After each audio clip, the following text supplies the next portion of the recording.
On Sunday, comedian John Oliver dedicated nearly 20 minutes of his HBO program to explain that net neutrality is under threat. He directed much of his criticism to FCC Chairman Ajit Pai.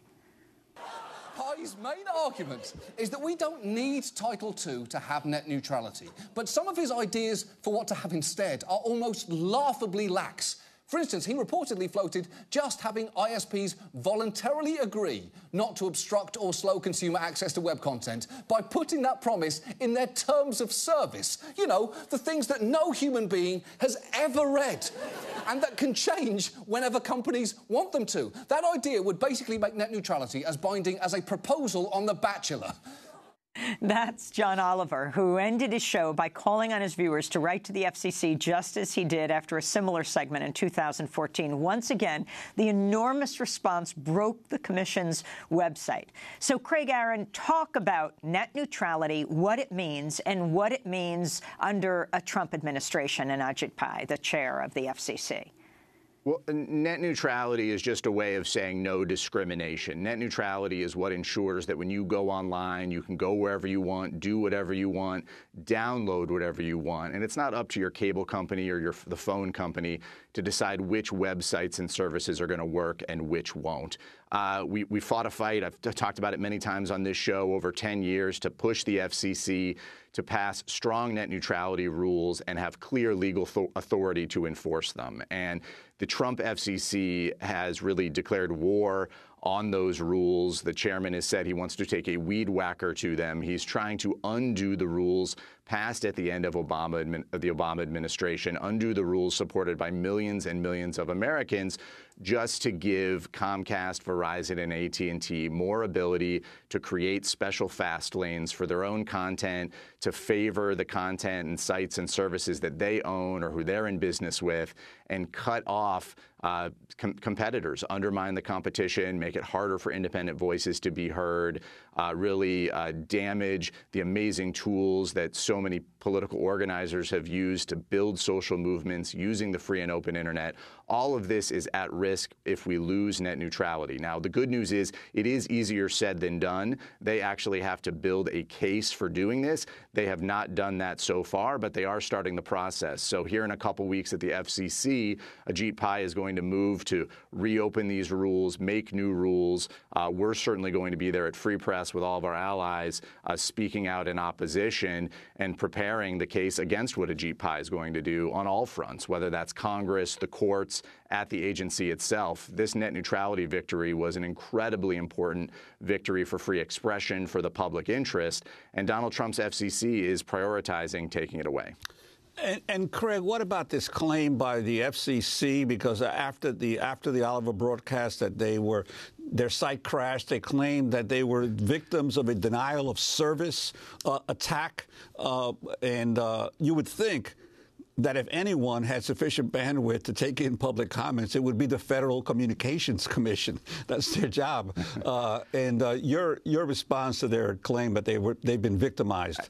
You know, I really don't know. What I would urge the FCC to do is, if that is indeed the case, they should share the logs of what happened so people can understand if they indeed did come under attack. Because given the timing, you can't help but question, were they under attack, or was it actually just an attack of democracy with so many people coming in trying to make their voices heard and the FCC being unprepared? The FCC should be better prepared. They need to open up these systems so the public can actually comment. Congress needs them to give them the money to be able to do that. These are important things. So I am skeptical of those claims, but I would certainly hope the FCC will share exactly what happened. And hopefully they'll get the support they need to secure their systems and actually give people the time and the space to make their voices heard. And really what the FCC needs to be doing is make it a lot easier for the public to weigh in. They have a lot to say. They care about the future of the internet. Millions and millions of people are going to speak out in this proceeding. And the FCC shouldn't be closing off its ears because of technical difficulties. Greg, I want to turn to FCC Chair Ajit Pai speaking at the Newseum last month. During his speech on the future of internet regulation, he attacked your group, Free Press.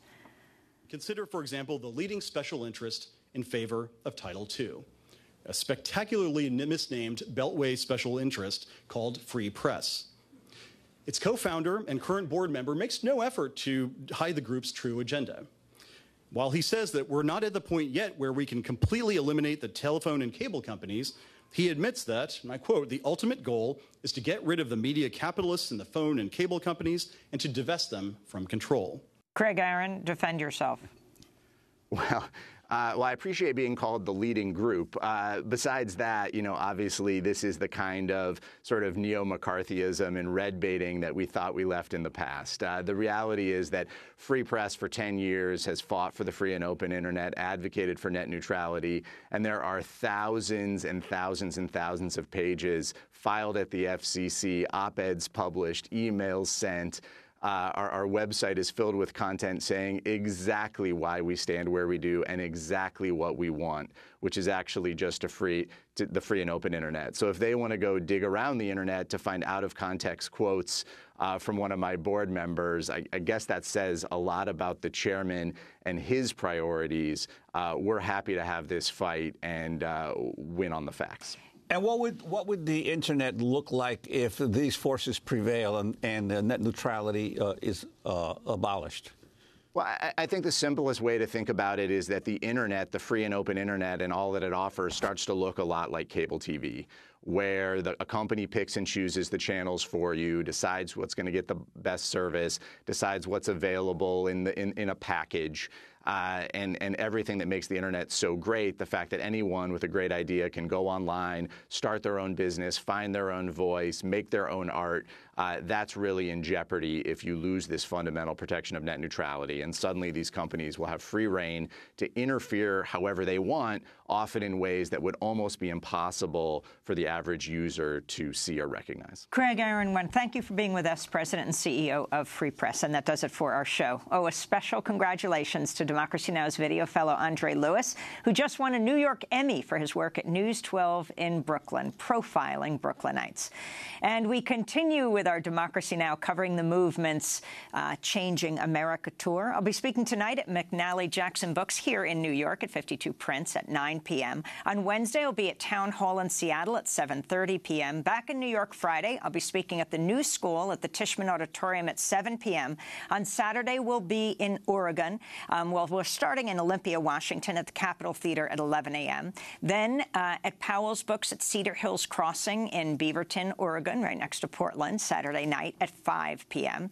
Then off to California, stopping in Eureka, in Berkeley in the evening at the Presbyterian Church, Santa Cruz on Monday, then on to Palo Alto, San Diego, Los Angeles, Santa Barbara. We'll be in Tempe, Arizona. We'll be in Santa Fe, New Mexico. And finally, on May 20th in Houston, Texas. And, by the way, you can check all the tour at democracynow.org. We're accepting applications for a full-time one-year video production fellow and also accepting applications for our 6-month internships. Go to democracynow.org for details. And that does it for our show. Democracy Now! Produced by Mike Burke, Dina Guzder, Nermeen Sheikh, Carla Wills, Laura Goddess, Diener, Sam Alkoff, John Hamilton, Robbie Karen, Honey Massoud. Special thanks to Julie Crosby, Becca Staley. I'm Amy Goodman with Juan Gonzalez.